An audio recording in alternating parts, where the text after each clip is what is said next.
So our oldest daughter is now 13, so she's in middle school. We've often talked about how she is amazing for a premature baby. She does very well in school. She's developmentally on target. She was only slightly delayed when she was little, and she's really a joy to be around. She still doesn't like to be touched, though. Yeah. Whether that's just her personality or if that was a result of being preemie, she does not like people to touch her, and that's okay. But yeah. She's doing great. She's beautiful.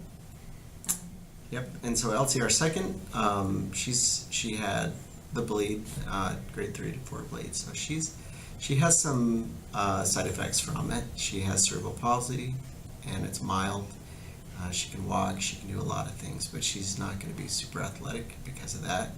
It impacts her left side, and she's had some more learning difficulties and stuff. And so definitely, I think for her, some of the impacts have been a little longer.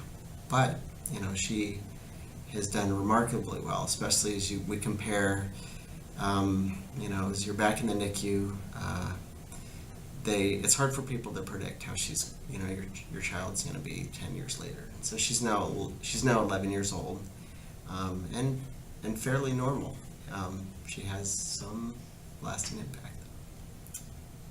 And she doesn't, I think the thing about it is that as parents, of being the parents of her, it's taught us how to love our children individually and uniquely, because it's been an opportunity to let the expectations go away and to realize that she is going to do great for who she is. And I think that's been a really neat and unique experience that we've had with having a child who struggled a little bit more throughout her life. And our twins. Twins are just turned 6 years old, and they're kindergartners. And they seem fairly, they're doing really well. As far as we can tell. They can run, they can play. They're a little bit speech delayed, but whether that's because of being preemies or because of twins, because they like to talk to each other, and they never had to talk to anybody else really. But other than that, they are doing really well. They're very happy, healthy.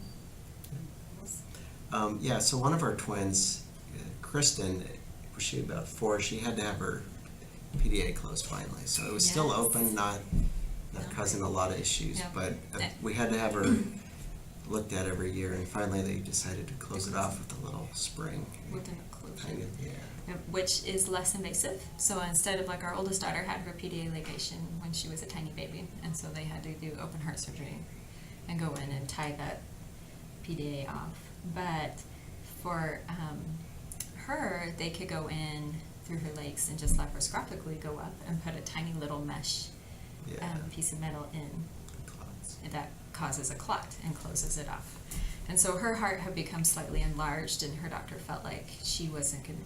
A lot of these kids, that they decide to leave it until they get older, it will close by itself. But it just never did for her. So they went in and they closed it, and she is now doing fantastic. Her heart's already gone back to the size it should have been, and so it's kind of a neat, different experience, but similar.